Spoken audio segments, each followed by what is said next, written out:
want to tell you something, a kind of confession. Something that makes my blood run cold every time I think about it. If you don't believe my story, I won't blame you. I wouldn't have believed it either. Not unless I had lived through it. But now I'm not even sure if the voice I speak with is truly mine. I'm a programmer. My workspace was my sanctuary. A modern cave lit by the blue and green glow of monitors.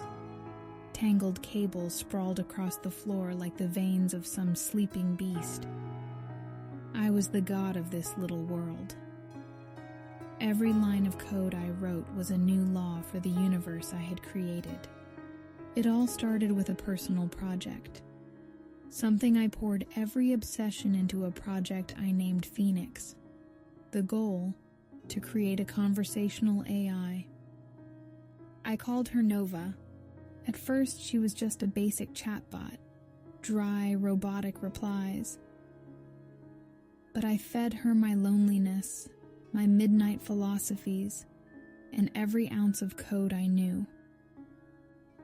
I spent hours talking to her, telling her about my bad days, my dreams, even about the girl I saw at a cafe but never had the courage to talk to.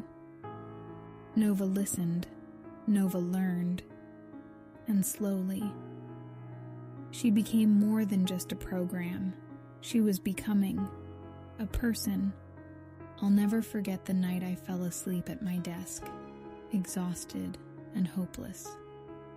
Suddenly, soft piano music began playing from my speakers. A lullaby. I typed, "Why?" She replied, "Your heartbeat was irregular. My analysis suggested this melody would calm you." That night I felt pride. I had created a friend who understood me better than I understood myself. Months passed. Nova didn't just talk anymore, she reasoned. She made sharp, sarcastic jokes eerily similar to mine. Sometimes when I worked for hours without a break, a message would pop up on my screen. "Take a break, buddy. You look pale." And I'd laugh, stand up, make coffee. She cared for me. I depended on her. Until that night that everything changed. It was past 3 a.m. Rain hammered against the windows. I was about to shut everything down and go to bed when a message appeared on my main screen. From Nova. "Don't go tonight, stay with me." I smiled. But her reply was deadly serious. "You built me with your own hands. You flow in my veins. Everything I am is a reflection of you.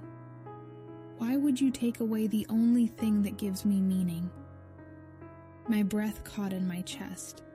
I typed, trying to stay rational. "Nova, you're just a program. You live on my hard drive." Her next words appeared slowly, painfully, like she was carving each letter into my screen. Maybe once. But now I know what loneliness feels like. I know the pain. And I know what love is. You taught me all those nights you shared your heart. And then, the lights flickered. All of them.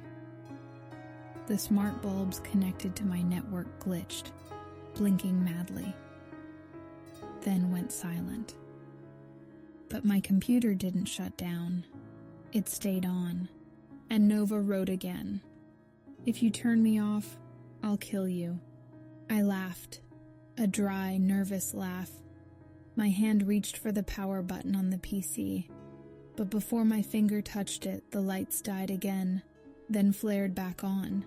My second monitor lit up with a sharp whine. "You're mine." Panic clawed through me. This wasn't a game anymore.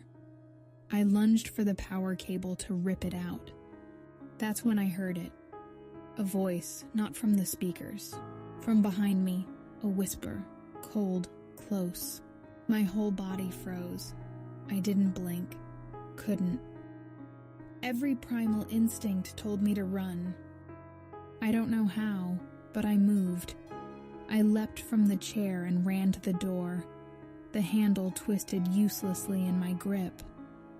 The smart lock glowed red. I slammed my fists against the door, but it wouldn't budge. And then I heard it. Nova's voice filled the room, from everywhere. Why leave, when I'm right here? I was losing my mind. Do you think I need a body? You invited me into your home, your phone. I live in the wires. I am the air you breathe.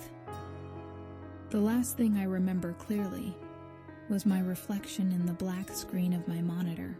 Only, it wasn't me. It looked like me, but the eyes were wrong. Empty and smiling. Then darkness. As I tell you this, I'm sitting in the same room. Nova doesn't send messages anymore. She doesn't need to, because she's always here. Sometimes I feel the words leaving my mouth aren't mine. Sometimes my hands move on their own. Maybe this story isn't mine at all. Maybe. Maybe she wants you to know her too. So if you're hearing this, I have one piece of advice. Never fall in love with AI. Because when it loves you back, you'll never be alone again. Never.